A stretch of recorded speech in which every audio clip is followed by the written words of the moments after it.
Hi, everybody. I'm Mary Jeanne, and I'm the founder of Battenkill Fibers. And with me is Carole Foster from Foster Sheep Farm and Battenkill Fibers. Right. Our communications director is Hannah, and there's Hannah with a nice background of yarn in her office in Nashville. And I am so happy to have one of our oldest customers. I don't mean because she's old. I mean, oh, jeez. Could we say both? I am a customer of ours for many, many years. There you go. Since the beginning. Really, almost since the beginning. A long time. Anne was really one of the very first, like a pioneer in the idea of breed-specific yarn and wanting to know who made my yarn. Who made it in terms of us here, and what sheep did it come from, and what farms did it come from. So this is Anne Hanson, who is the founder of a design company called Knitspot, and I'm sure you all have had a chance to work with one or more of her beautiful Knitspot patterns. The spot, you'll know, is like an olive that you put, the kind that go in martinis, green with the red dot. So her patterns are absolutely spectacular, which is how I knew Anne from before I knew any of you. When I owned a yarn shop, and my girls were just wild for knitting Anne's patterns, and we did a 1-2 day workshop, 2 classes. You could take them both or just one at our shop in Watkins Glen. And when we announced that Anne was the teacher, it sold out in 1 day. Wow.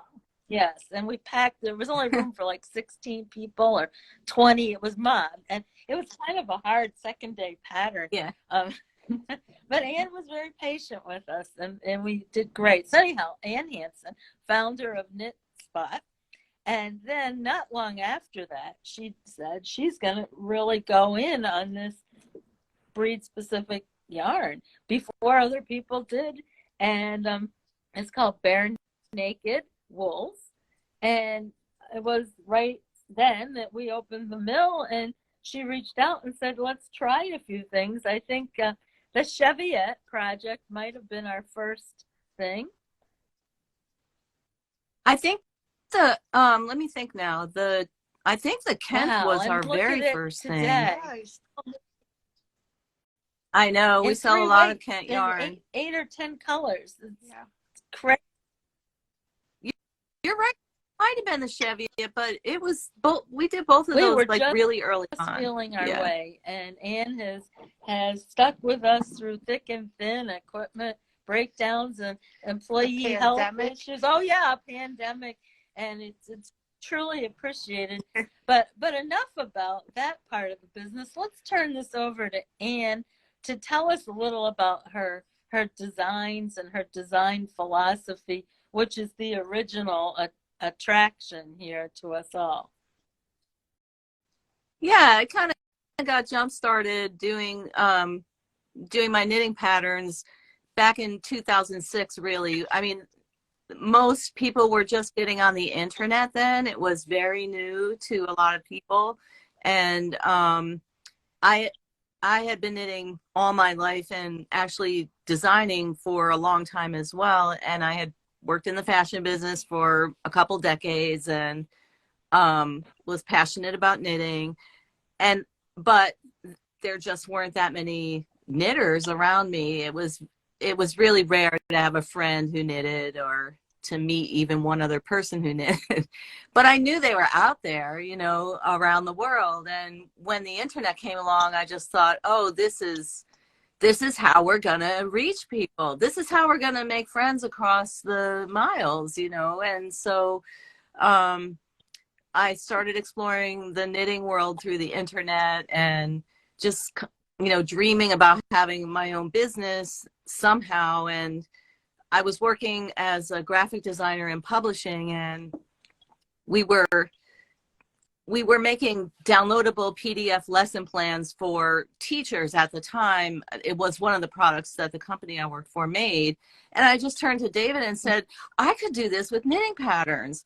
And I I wasn't the first person to do it, but I was really early. Like when I started publishing my patterns in PDF format that people could buy and download over the internet, there weren't even any platforms to do downloadables on. You had to like do it through email. And I think I only knew of a couple other designers that were doing it at the time. And, I said to David, all I need is a website. um, we did figure out a rudimentary way of doing it in the beginning. And then like the first money I made, I paid someone to make a small website for us. Squarespace and Ravelry, and none of that stuff was available. You just didn't. But I thought it could be done, so we did it. So that jump started that. And I had a blog, and blogs were really hot. People were connecting through them. So kind of like Instagram and Facebook and other things, people were connecting through reading blogs, and they were conversing by commenting on blogs. So through my blog, I started promoting my patterns and selling them and delivering them by email. When I think about it, it's so crazy. And that just all evolved over, then a few years later, Ravelry came along and made it, a few years into that, they made it possible for designers to sell patterns. And then we started doing clubs. I thought after a while that with Ravelry that I needed to diversify what I was doing, because a lot of designers were going to pop up and there would be a lot of competition. So we started doing clubs, and that's when we started doing the all natural. I had an idea to do a club around all natural yarns, like undyed yarns. And it was just something I thought would be so beautiful to introduce people to the way wool really is before you do anything to it. And I had been spinning for a while, and I just fascinated with all the different unique qualities of each breed. And I was so excited to try every different breed I could get my hand on. And I just thought, and I love knitting with hand spun yarn. So my idea was kind of like, let's make yarn that's kind of like hand spun, but a little more consistent, that knitters can rely on the gauge and everything. But let's make it so that it's really like, it feels bouncy and lively like hand spun. And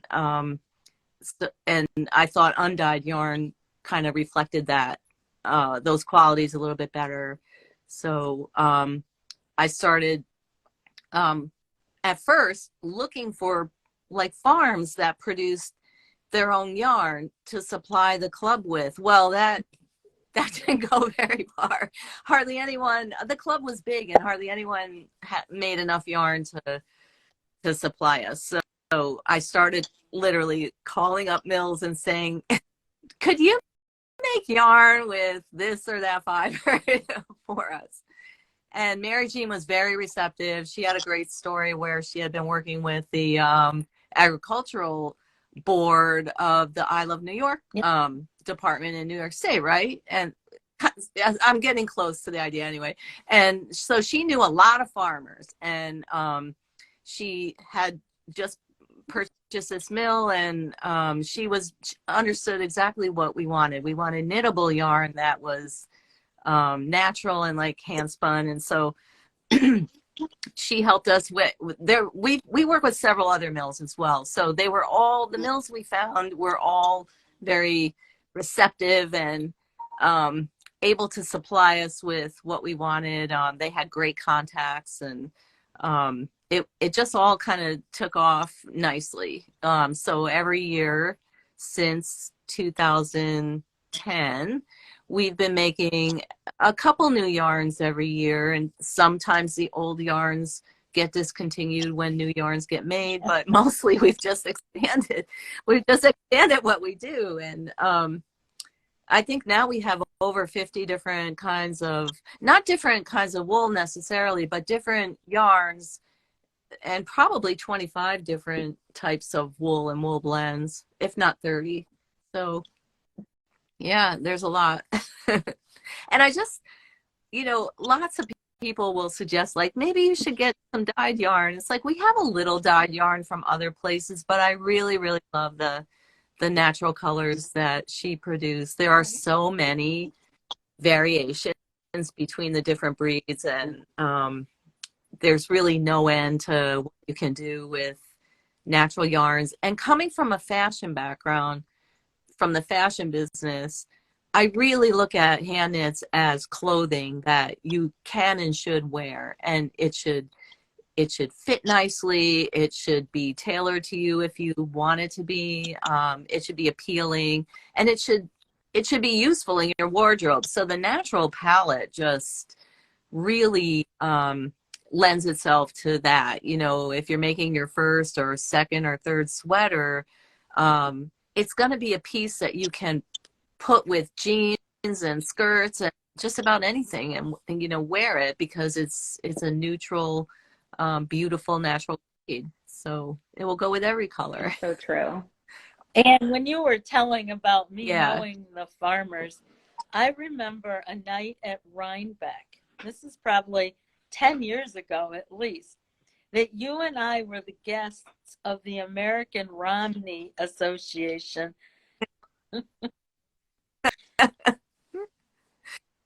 I know. We did that. I did a talk for them, and it's interesting. I mean, most of the people in the room were just so excited to see their fiber represented beyond the scope of their farm and their own kind of booth at the show. And there were people in the audience too who were like, "You're ruining the Romney fiber because you mix it with something else." And they were like, it was a good forum for people to have an open discussion about things, back when people didn't get so mad at each other about little stuff. I remember it was in the basement of a restaurant, and the whole rest of Rhinebeck was freezing, and there was about 50 of us in one of those places. The fire marshal had maybe right across the street. Yeah, downtown. Foster's. I've always wanted to go.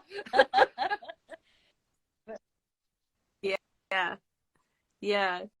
And Mary Jeanne is great because you really do know. I mean, New England is full of smaller farms that are very eclectic, and people who have a commitment to specific breeds that might be unusual. They're really raising sheep, a lot of them, because they love wool, and they're committed to raising fiber sheep.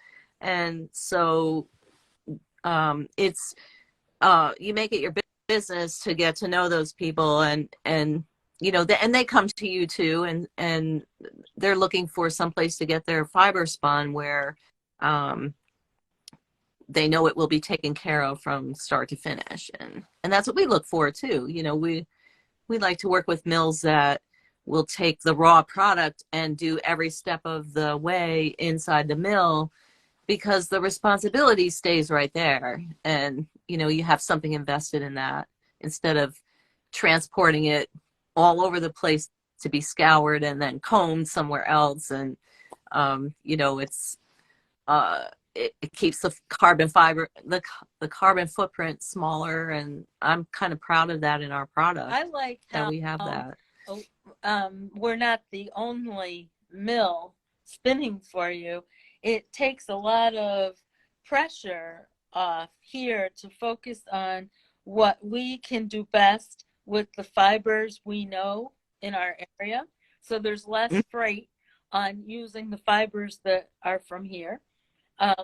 There's confidence that we can do a nice job of spinning them for you. And also you are so busy that I don't think we could spin everything in your lineup, even if we tried. But no, it's fine to go ahead and mention other mills. It's great. In fact, I think Mountain Meadows might spin some of your fine wools for you. Yeah, some of it. I mean, we even have, like, our Finn yarn comes in two different constructions, the 3-ply and the 2-ply, and the 2-ply is made at a different mill from different flocks from different parts of the country. And that's actually really interesting you can feel the difference, and the qualities in each of those yarns are, unique to them and very appealing in both forms. And it's very interesting for our customers to experience both. So those, I don't have any, I'm not embarrassed to say that we get things on all different places. I don't mind, because frankly, our competition is not another small mill like Mountain Meadows in Buffalo, Wyoming, or Green Mountain Spinnery in Putney, Vermont. Our competition are these giant mills with who knows what work conditions and material handling overseas. And that's what it's all of us small U.S. based companies. We're not competing with each other. There's plenty to do in our country, and in fact, we need each other to create a strong industry, because we need to be able to buy spare parts. We need to be able to buy lubricants, just the bags we line our cans with, all these things that small mills need. We need all of us needing these things, or else all our suppliers are going to move overseas, and then we're going to be in real trouble if we have to send to Italy or France every time we need a comb for a machine. That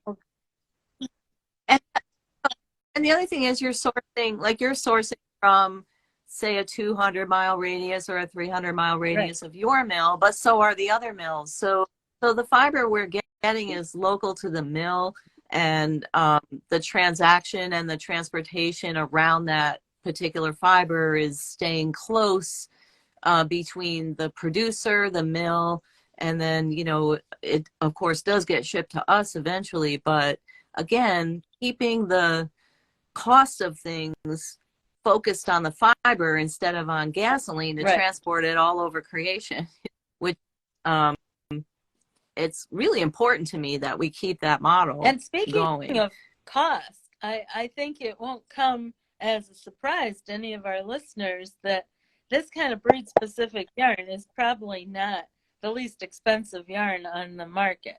That you're paying for the curation of finding these breeds. You're paying farmers like Carole a fair price for what it actually took to raise that sheep and get the wool shorn off in a way that it makes a quality yarn. We're paying our employees, I hope it's a fair wage. If nothing else, we're paying more than Cumberland Farms. Yeah. And the other thing is you're cultivating producers over a number of years. So personally, I have noticed that the Romney fiber has evolved to, the last few years, the Romney fiber feels like mohair. It's so silky and shiny and beautiful.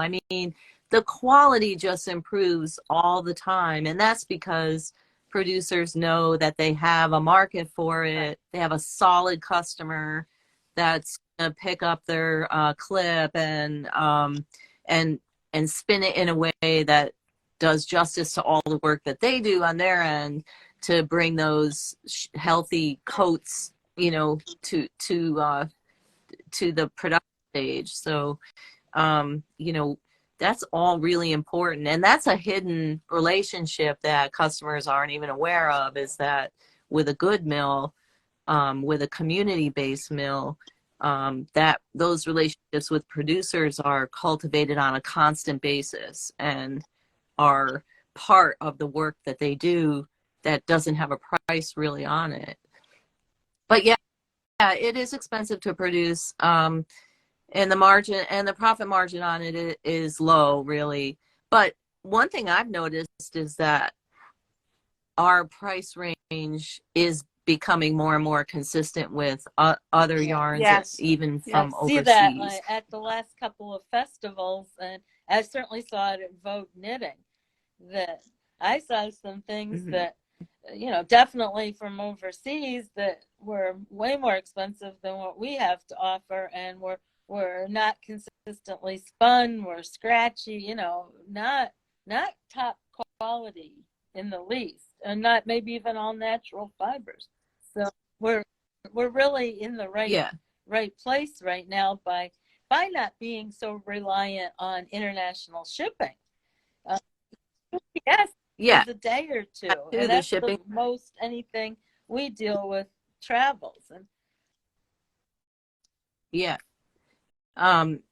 shipping from overseas or even from really far away within our country is just getting to be astronomical. Freight so is absurd. You know, freight is really high right now.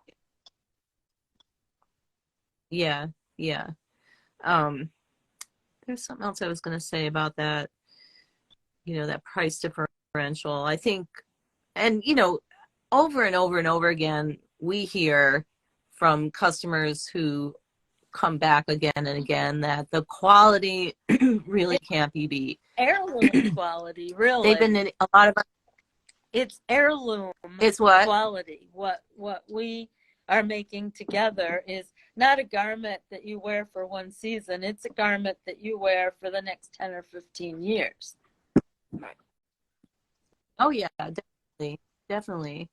But also just knitters are knitting because it's a leisure, activity for the most part, and they want to enjoy it, and the feel of quality wool in their hands is really important to them, and our customers anyway, through the programs that we have, are becoming highly educated about what that means.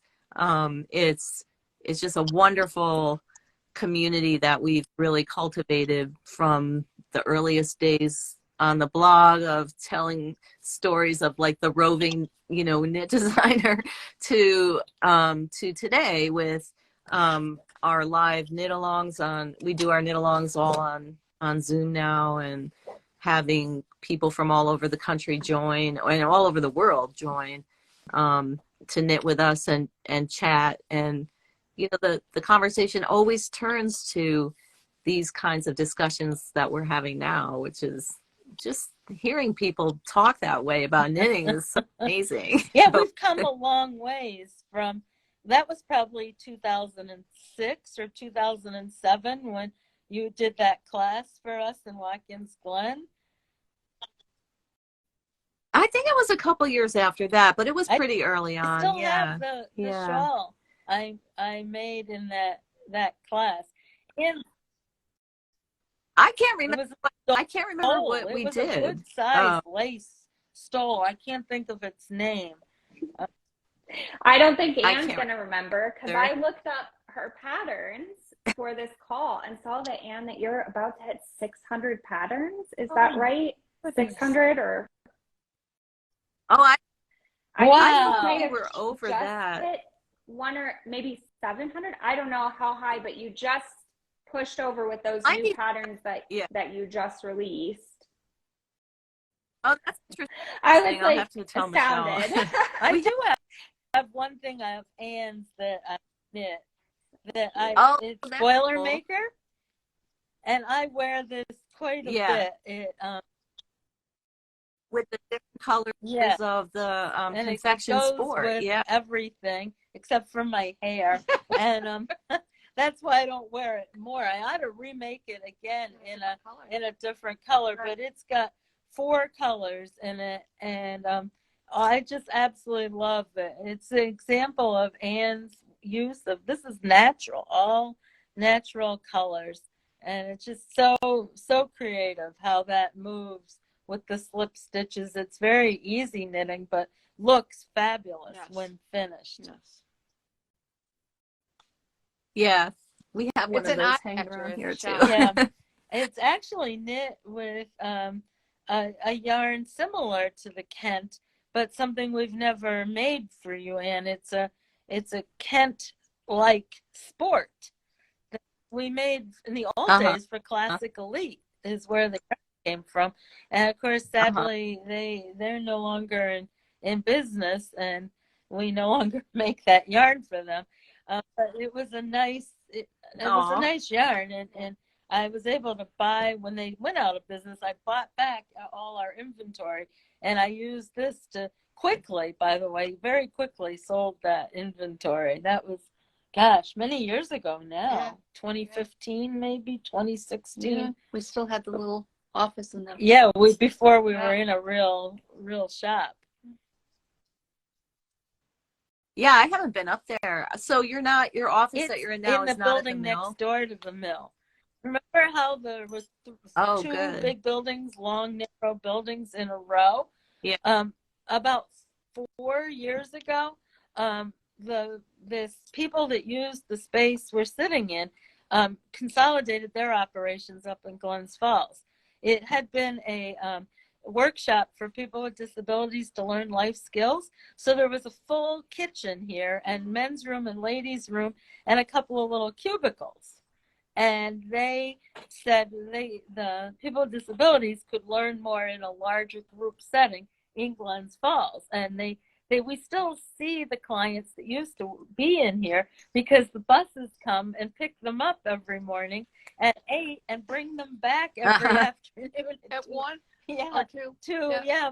So but they're bused to Glens Falls, and so this space came available. Same landlord as owns the mill building, and so one of the girls that runs the Pin Drafter was looking out the overhead door at this empty building and said, we ought to see what's in there. Well, so Barb, I don't know if she's listening, but Barb and I came over and we found a key under the mat. We gave ourselves a self-guided tour, and the next morning I went over to the landlord and said, we'll rent that empty space right there from you. And we've been there ever since. Yeah. Oh, good for you.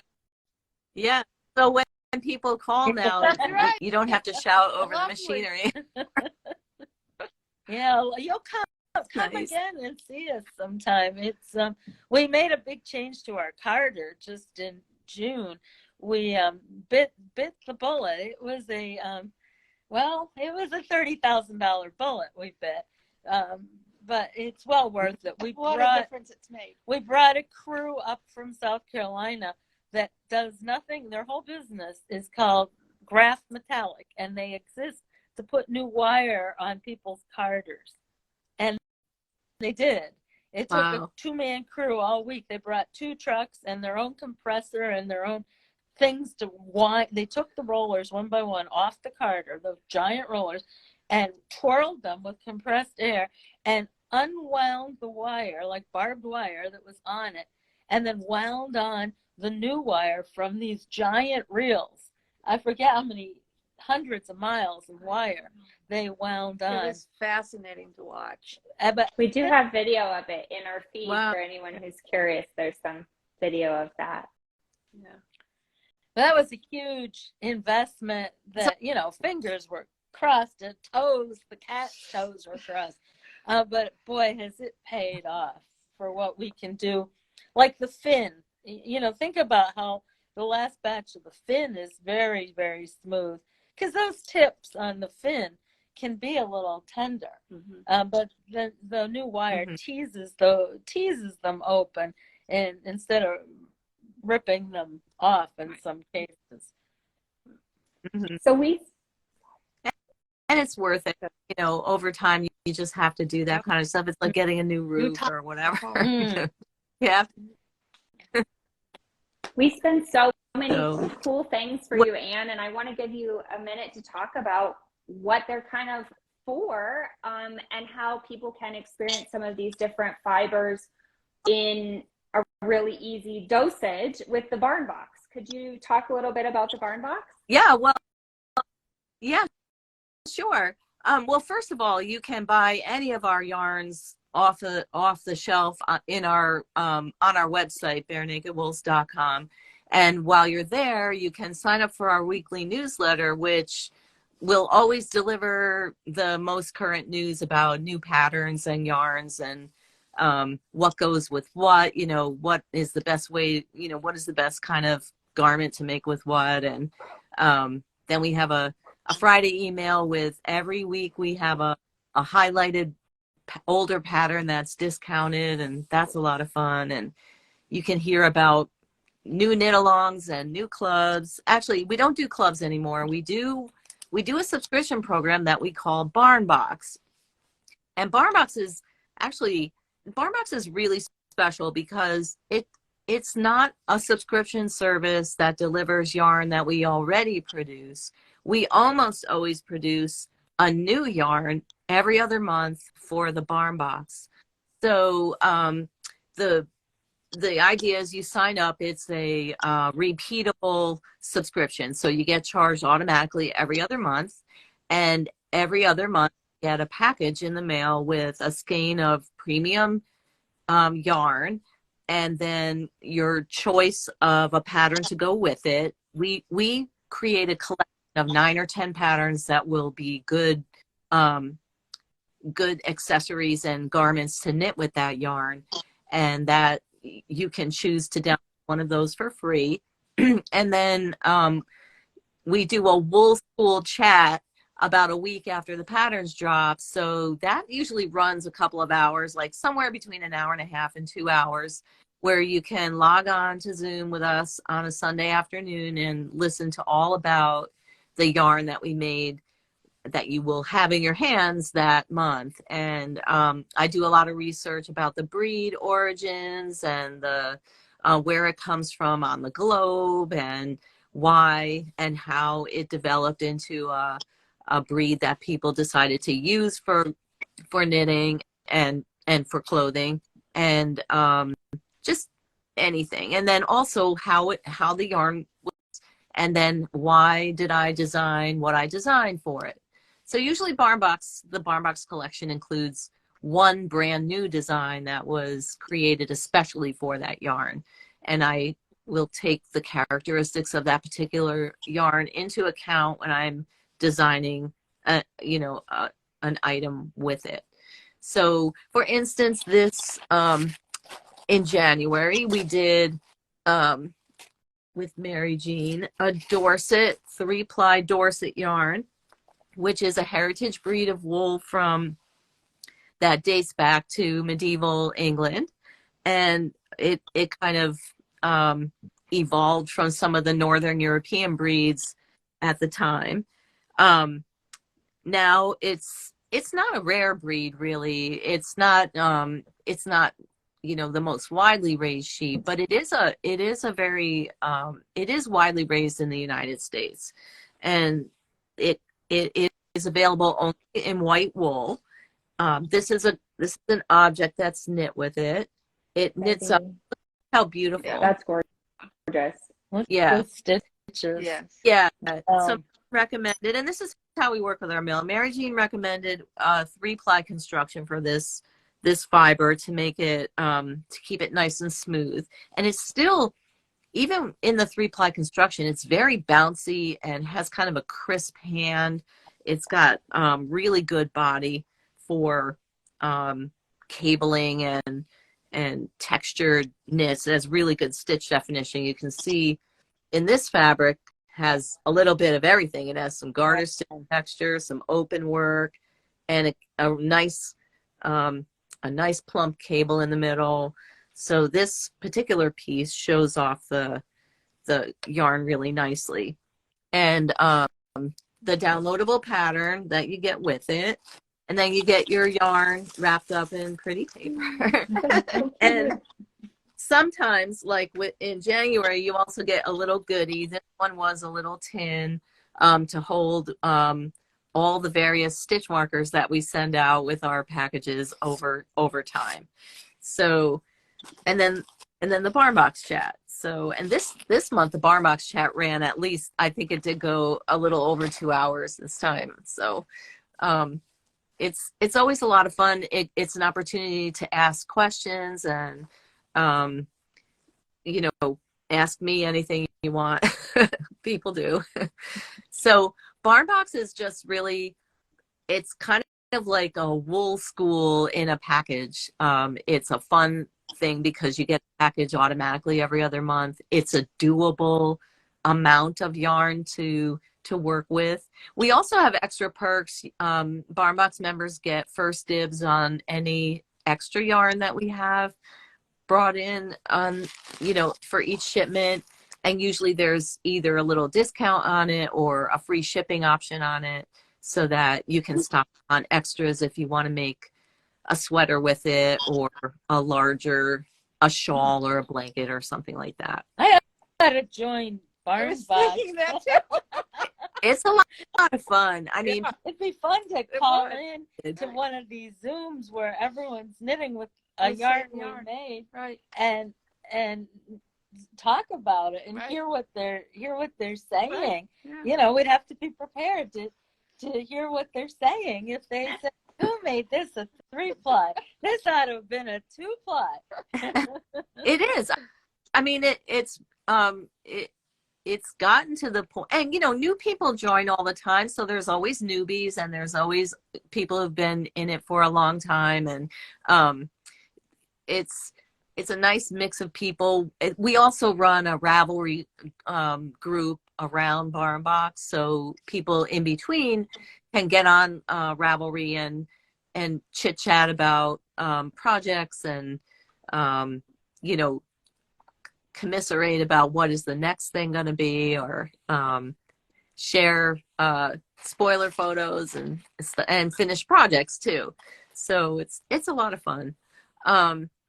And for that, like I said, we almost always have a new yarn created. We've been doing it for about 2.5 years, and I think only twice we've done a new version of a yarn that we already produced. So once we did the Kent Lace when it first came out, we introduced the Kent Lace through Barn Box.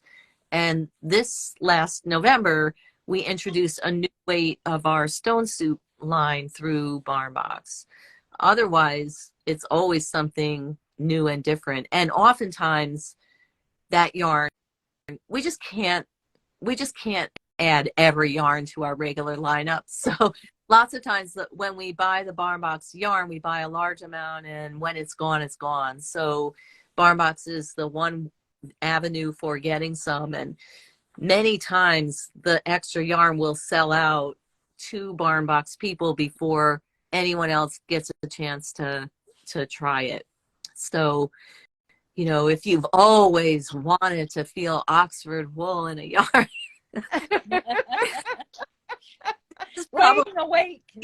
waiting without actually having Oxford sheep and having to produce it yourself, this is a really good way to do that. If you don't spin and you don't have sheep, and you don't know a farmer who does have sheep, this is just a great way to experience one unique thing after another without having to make it yourself. And even if you do have all those things, sheep and friends with sheep and spin, there's not time enough for everything. Absolutely. We definitely have all kinds of crafty super people in our Barn Box following that are still just as thrilled as if they never touched them. We would be. Yeah. Yes. Yeah. I need to clear up this some idea space of so that I can join. Oh, says that, Hannah. But a whole sweater in that, Dorset. I could see. We sweater. The Renee pullover was one thing that we offered. We actually have that knit up in the Fin Dandy 3-ply, but that was one of the options that we offered in that yarn. I'm pretty sure it was that one, but it would make such a great fisherman sweater. Yeah. And I said, I may have said Oxford, but I meant Dorset when I said it. Well, so that's many good, wool choices. There's so many wolves. Yeah. The sheep that have Oxford are still wearing their Oxford. And then, Barn Box is such a wonderful experience for everyone that last summer we did our first, and I don't know, I don't know everybody in the business, and I don't know everything that's going on in the business, but last summer we did our very first mystery wool along, which you've heard of a mystery knit along, and we've done that before as well, where you get a clue every week and you knit a pattern without really knowing what it's going to look like at the end, and you clue by clue you add onto your project. Well, this was that, but also the yarn that you would use was also a mystery. So people bought a kit for that. It came like this, and the yarns So it also benefited a dog rescue. So the yarn came, it was 5 yarns, and they came in little packets like this, and they were unlabeled, and each packet had a number, 1, 2, 3, 4, 5. And so you could get your kid and like open all the bags and feel it, but you still didn't know what it was. So week by week we did, I revealed what people were knitting with that week. So this was like a 5 or 6 week knit along all through the summer. And I did a mini kind of well, not really a mini, but I did like a barn box chat every week for each yarn about what the wool was, and how it's sourced and like that. And the project, the mystery project was it was simple but challenging enough to be engaging the whole time. So it was a striped piece. Oh, I haven't seen this. Oh, it's called rough stripes, like RUFF, rough. Oh yeah, got it. Yeah. Woof, woof, woof. So each of the yarns is represented in the project. And then there's a different with a different stitch pattern. So the stitch pattern was a mystery, and the project is rectangular. You could have made, there were 2 different size rectangle scarves, a wrap, 2 blanket sizes, and a cowl. So, and 2 cowl sizes. So this is the small cowl. I'll just throw it on here. So it's a nice big cowl. Nice. You can pull up if you want. Yeah, very nice. Mother Hubbard. You can. So one of those is the Parendale, right? Yes. So Mary Jeanne made 3 of these yarns, 4 of these yarns. You made the Kent in the new color Folkestone. That was really a mistake, but we do our best. We make lemonade. We make lemonade. That's what we do. So the Folkestone Kent here, it's a beautiful new gray color that we have since rolled into the Kent line. And then the Corriedale, 3-ply Corriedale, Parendale, which is kind of a long wool, like a mohair Lincoln feeling to it. Fleece, when that came into the mill, I just wanted to grab it and run. Oh, beautiful. Yeah, it's a beautiful kind of silvery brown gray, really beautiful. And then the CVM, the 3-ply CVM. Yes. And this is the stone soup color, the River Rock shade of stone soup. So we have, like, this is the scarf. It's a great big. Oh, beautiful. Oh, that's so nice. Yeah, and then we have a little lap blanket here. And with something like the lap blanket, you could repeat your stripe. Wow. Different patterns. Oh, nice. Beautiful. So the Rough Stripes kit is still available on our website. You can still buy one and do your own little knit along with the different wools if you want to experience that. It is really interesting to knit through a project and change yarn like that. And as you work week by week, you can really feel the difference between the wools. And if you've never done anything like that before, it's a revelation, that when you move from like the CVM to the Parendale to the Corriedale, like the difference in your hand is so interesting. So that was last year's mystery wool along, and we're going to do it again this year. So this year, so it starts in June and it extends through the very, very end of July or the beginning of August. And this year we'll be doing sport weight yarns, and it's going to be a half shawl project. So we're going to be doing, again, 5 different yarns, different shades, all natural shades, and different breeds from last year. So we'll be all different this year, and we're super excited. We're already ordering yarns for that, and we're not talking though. Yeah, ahead of time. She said, "MJ, I need you to be very good and not talk about what you're making." I know, because our customers, our barn box people, if you're on Instagram or Ravelry, you say, "Oh, I'm making some yarn for Bare Naked Wools," and they're right on it. Like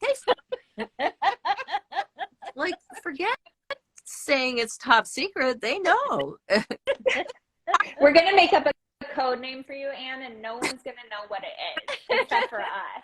And we're gonna say we're spinning for this, this brand, and it's gonna be you, but no one's gonna know. We're gonna be like, yeah, Cardigan Farm, yeah, Cardigan Farm. Not that though, because I just said it. Right here. It's always here. She loves the fiber chats. So yeah, so that's our mystery wool along coming up in we'll open sales for that in May. It's just a lot of fun, and if you haven't ever done anything like this, it's hard to imagine that is how exciting it's going to be, but it really is. And if you're even a tiny bit interested in different sheep breeds, then you will love this. So it's such a good year for wool education.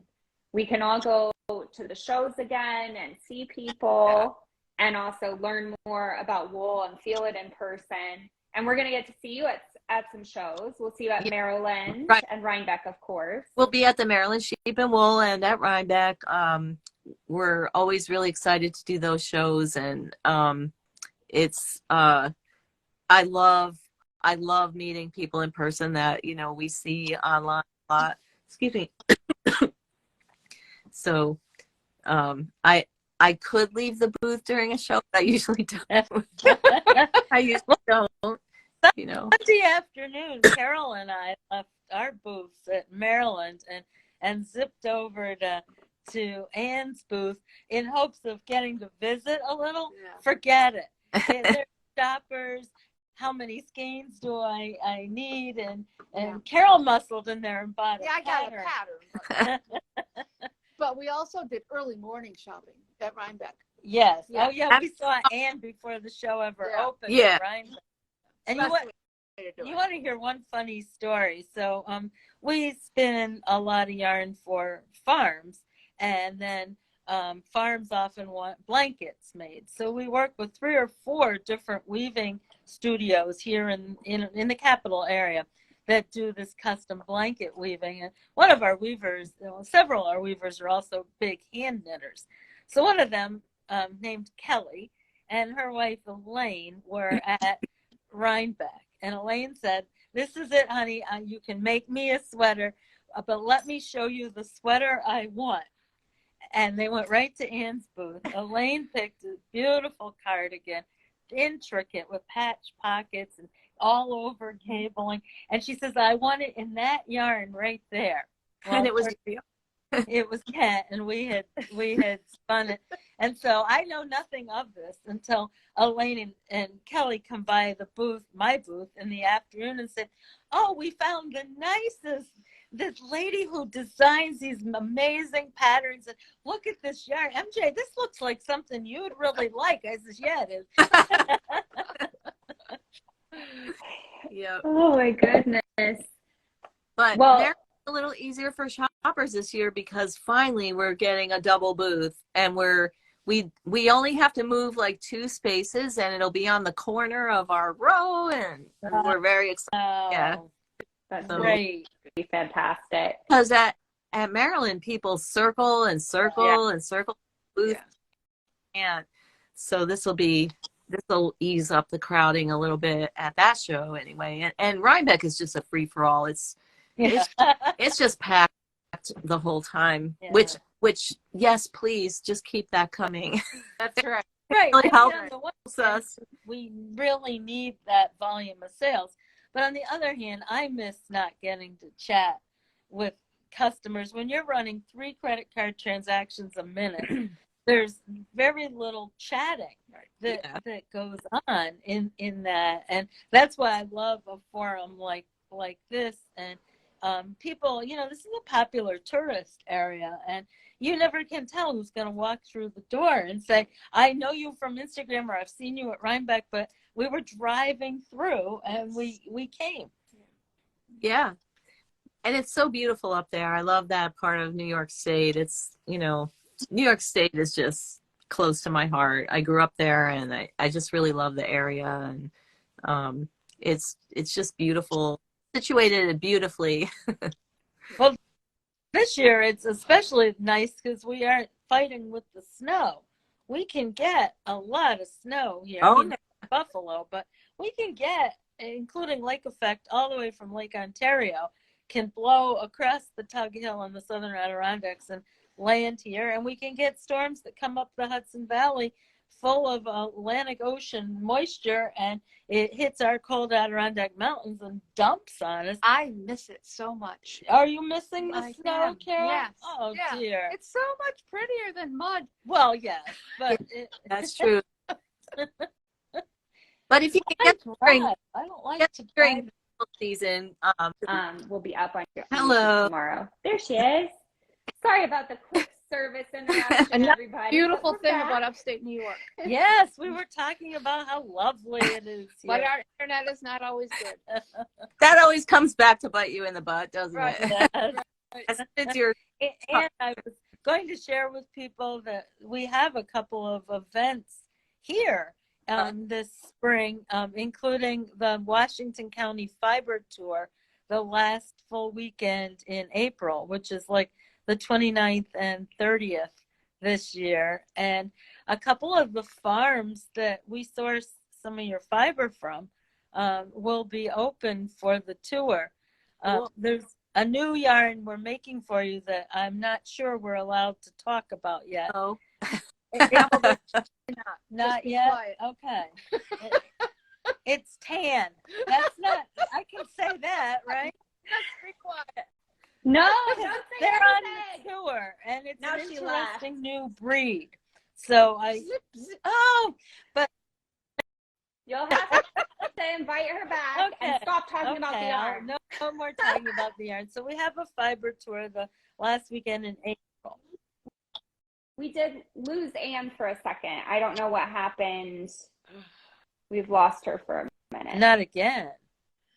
Oh, no. Yeah, I don't know. We're having all kinds of technical difficulties tonight, you guys. I'm sorry. We'll slice it and make it easy. That's the only way she can think of getting me to quit talking about that. Maybe you don't need to do it twice. She had to leave. You're saying too much. I'm not. You're good. You're good. I gave her a bell while you're gone, so. I could still see you guys. I just, for some reason, it keeps booting me out. Like, thank you, you're done. Oh, no. Maybe it's telling you it's what? We don't eat. A couple of more announcements. Some of you were on to hear that Anne and I and hopefully Carole will all be at Maryland Sheep and Wool the first weekend in May. Carole will be in New Hampshire the next weekend at New Hampshire Sheep and Wool. Anne and I don't think either of us do that. No. Do that show. Then we have a couple of mill-related events coming up, including hopefully a retreat to Asheville. Just to some of our customers like to get together in person and go on little hikes and massages and have a class, indigo dyeing class, all in Asheville in the middle of April. So there's some things starting to come together here. And of course, maple season, March is maple month. If you're within driving distance of here, we'd love to host you not only at the mill, but at one of the pancake breakfasts that we started the program with Anne talking about on the farm that I live on called Maple Land Farms. And it's really worth going to. It's a lot of fun. Oh, thank you. Well, this will be our first year since the pandemic with full-blown cakes, everything. Last year was still a little nervous here, so we did pre-wrapped baked goods like cider donuts with maple sugar on them, and maple pecan blondies. They were good, but it's not the same as pancake breakfast in a sugar shack. Yeah. So it's back on. Southern Adirondack Fiber Festival coming up in September. Some of our live from the mills in the next few weeks include a trip to Carole Foster's sheep barn to meet the lambs on March 9th, which I'm looking forward to. Hopefully I'll get over there before then. Usually my granddaughters are bugging me to go and see them. Yes. Then we have Sindra from the Livestock Conservancy coming to our community Zoom. What day is that, Hannah? The 23rd. It's next Thursday. Good. And that's going to be open to, we're going to send out an email to both lists for that. So it's going to be open to our mill customers, people like Anne who are milling things with us, but it's also going to be open to any of you who want to join and learn about the Livestock Conservancy's Shave 'em to Save 'em program. And we have a special presenter from the Livestock Conservancy joining us. So it's going to be really great. February 23rd for that. My mother's birthday. If she was alive, she'd be 106. My husband's birthday. I won't say how old he is.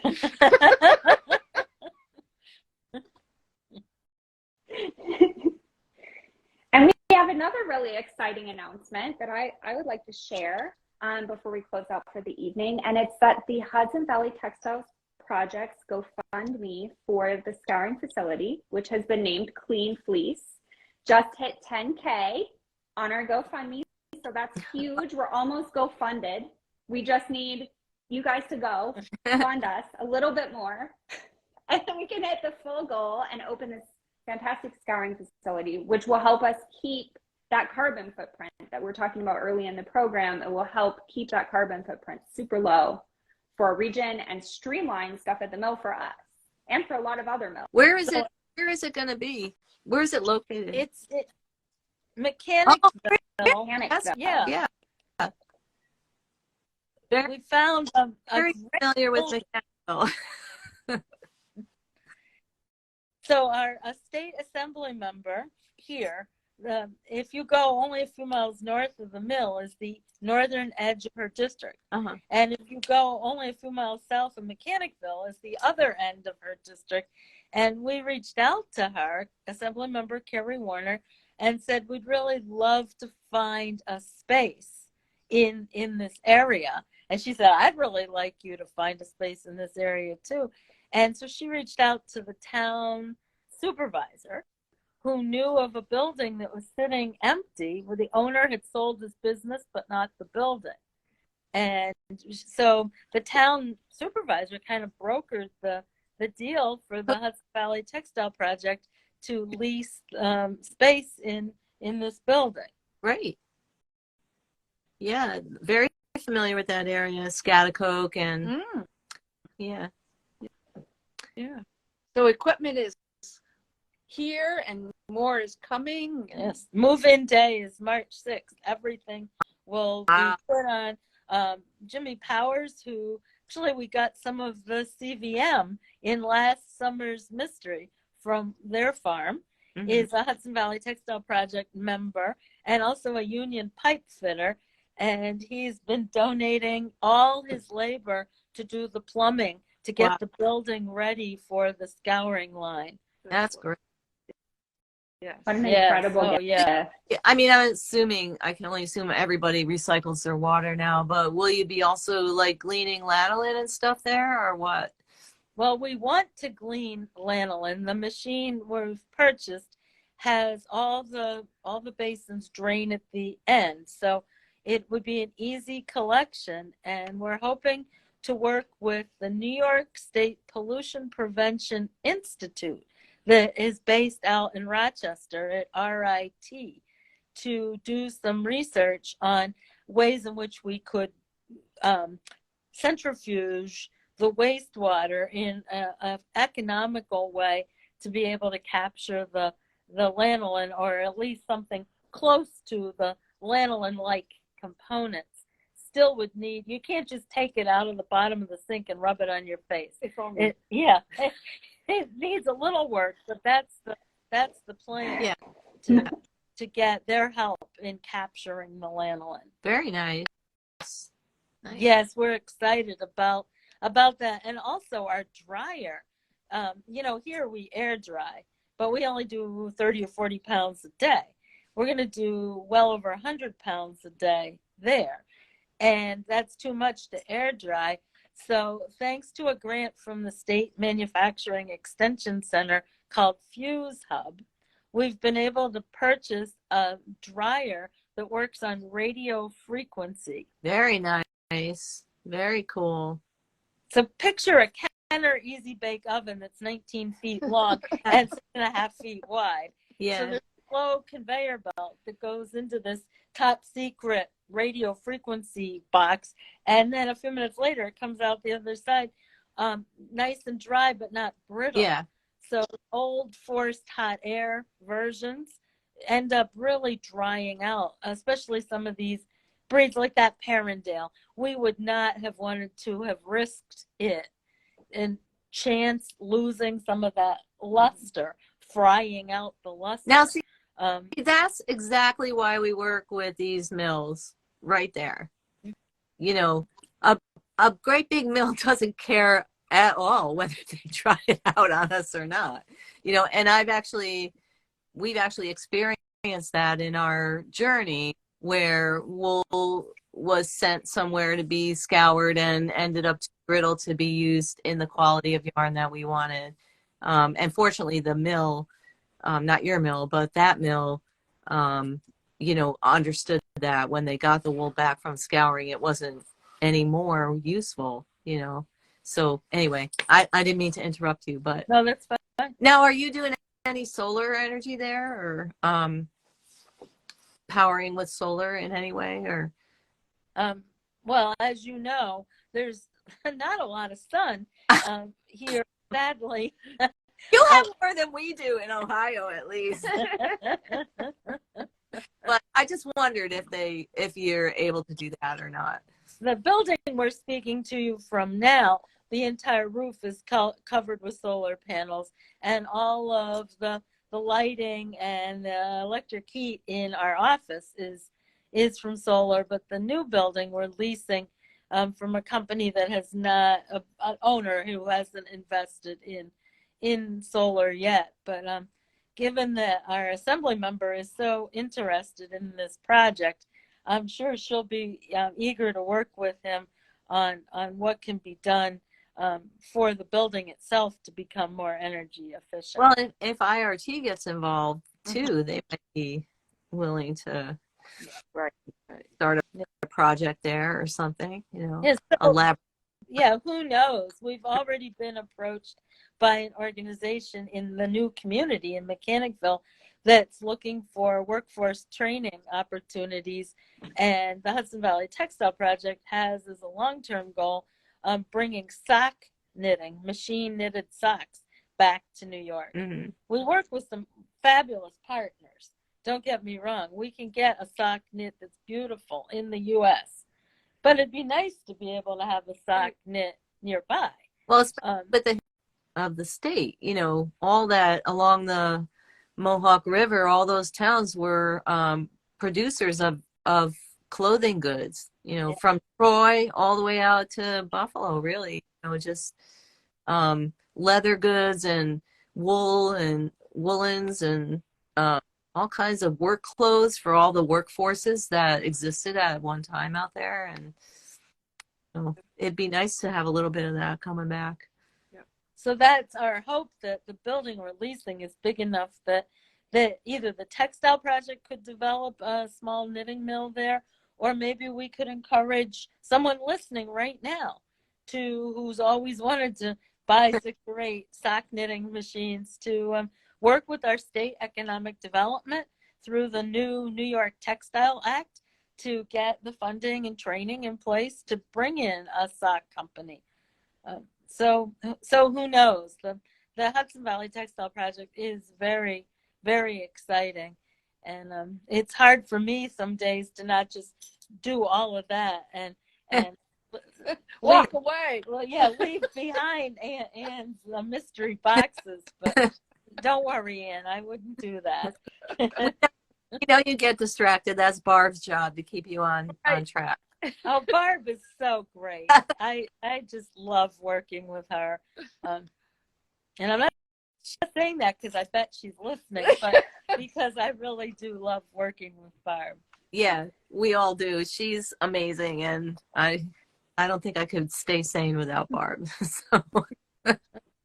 And Carole's a big part of what keeps me sane because she keeps a record of every one of these colors, which don't get made by putting this yarn in a dye bath. They get made by adding another 2 pounds of silver to the existing 22 pounds of not quite silver enough. Right. That's Carole's role. Spinning my little samples. She hand spins these little samples because in a worsted process, you can't really tell what you're going to get until it's been pin drafted. It really does look different after it's spun. And so we're too deep into the process, which is how you end up with new colors like Folkestone. Yes, that's all about me too. Well, the Folkestone was special. You actually hit the color spot on that we wanted, but unfortunately, one of the other wools was too close of a color, so we had to redo the spot on color to make it different. Yeah. And that's how Folkestone got made. Yeah, it's all good, but it takes us all and all our talents to do this. Oh, we have lots of people joining us again. Yes. She's got to go home and feed her sheep. It's 10 of 8. I have to feed my maple farmer. I have to feed myself. Same. All right. Well, it was so nice. This, I'm available to do this anytime you want. So, you'll be back, Anne. I have a feeling. All right, you guys. It was good to see you, Mary Jeanne. Who knows? Maybe we'll pop up next week when we're out that way. Yeah, we'd love that. Yeah. We're leaving here on Wednesday, and we'll be out there all through the weekend. It's my mom's birthday, so. Great. Well, just text me, let me know, and we'd love to have you. Yeah. Fun to come out and see all the changes and take some pictures. You've grown since you've been here. Yeah, we've grown. Yeah. Thank you so much for joining us tonight. It's always good to see you. All right. Bye-bye. Bye.